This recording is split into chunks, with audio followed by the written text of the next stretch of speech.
Eh bien, chers frères,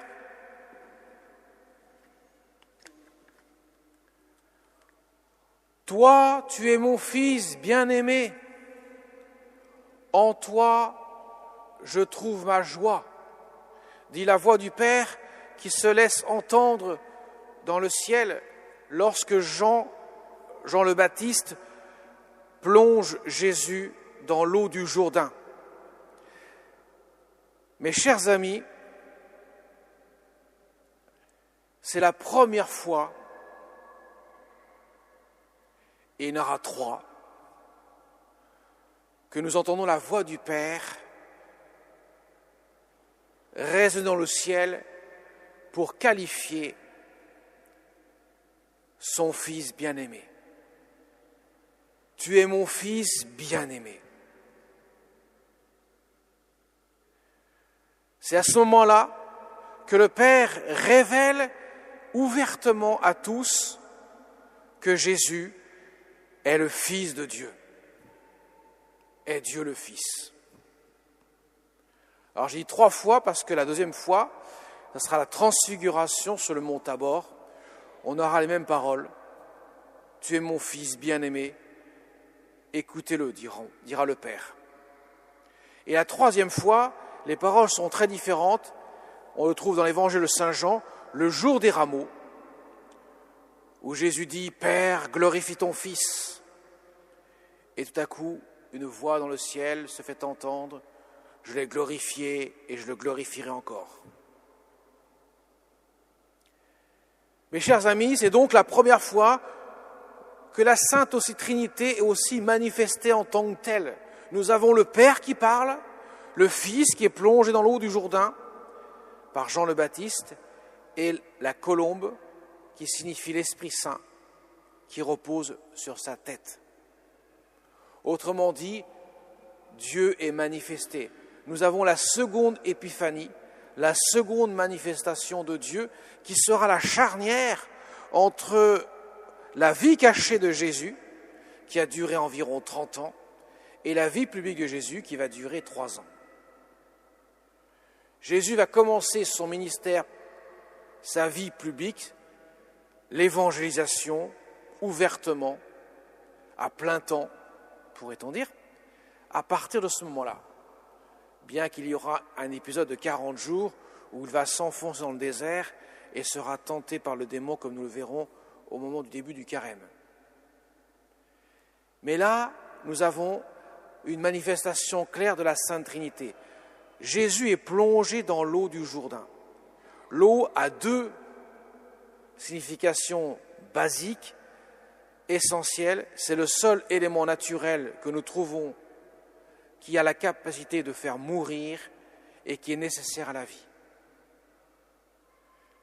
Effectivement, il n'y a pas d'autre élément naturel qui peut causer la vie, donner la vie comme l'eau. Mais en même temps, elle est source de mort aussi. Et justement, dans le baptême de Jésus, il veut signifier qu'il va passer par la mort avant de connaître la résurrection. Autrement dit, il y a une préfiguration du mystère de la croix dans le baptême de Jésus. Cela est signifié par sa descente dans l'eau, la mort, et le surgissement de l'eau, la vie, la résurrection d'entre les morts. Il annonce avant coup ce mystère de la croix par lequel il va sauver l'humanité.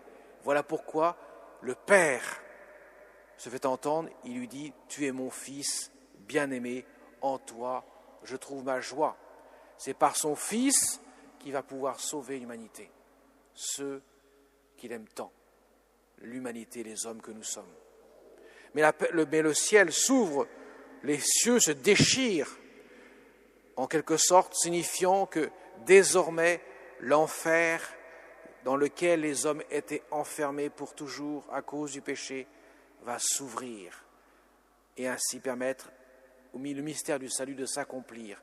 Désormais, le ciel sera ouvert, il était fermé à cause du péché, désormais il s'ouvrira grâce à la grâce. Et la colombe qui bien sûr signifie l'Esprit Saint, nous rappelle au moment du déluge Lorsque Noé embarque dans l'arche et le déluge va submerger toute la terre, ce sera la colombe qui reviendra avec un brin d'olivier dans sa bouche pour signifier la fin du déluge. L'onction de l'Esprit Saint qui vient ainsi ouvrir les cieux nouveaux pour l'humanité, une vie débarrassée du péché. Rappelez-vous, Noé, à la demande de Dieu, a construit l'arche et a introduit une espèce de chaque animal dans l'arche parce que le monde était submergé de péché. Voilà pourquoi Dieu a provoqué le déluge, nous dit la Genèse. Et justement, cela rappelle le baptême encore, la mort au péché, pour pouvoir laisser ainsi s'ouvrir la grâce de Dieu. Ainsi, le mystère du baptême que nous célébrons aujourd'hui nous montre que c'est le début du mystère du Christ qui va s'accomplir par cette mort sur la croix qui est déjà en germe à la crèche, mais qui va prendre vraiment son premier effet au baptême jusqu'à la montée au Golgotha avant de connaître la résurrection d'entre les morts. Mes chers amis, ce mystère que nous célébrons doit nous rappeler que Dieu, la Sainte Trinité, le Père, le Fils et l'Esprit Saint, ont ce désir ardent d'arracher l'homme aux prises de la mort, conséquence du péché. Le Père envoie le Fils et le Saint-Esprit pour que l'homme, devenant fils de Dieu, avec la grâce de l'Esprit Saint, qui vient imprimer cette marque indélébile dans son être, puisse s'élever jusqu'au Père. Comme le dira Jésus, les hommes m'ont été donnés par le Père, et je les remets entre les mains du Père. Je suis venu pour cela, donner ma vie, pour que l'homme ne connaisse plus la mort, mais la vie éternelle.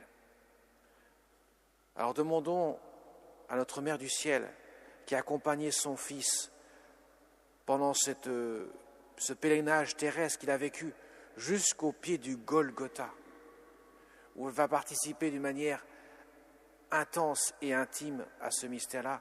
Demandons-lui de nous aider à accueillir la grâce, comme elle-même, pleine de grâce, l'a accueillie tout au long de sa vie, pour que nous puissions recevoir en héritage ce pour quoi le Christ est plongé dans les eaux du Jourdain, qui l'a conduit jusqu'au pied, au Golgotha, au pied de la croix, où là il a offert sa vie en plénitude à cause de nos péchés, pour la rémission de nos péchés, pour la vie éternelle. Amen.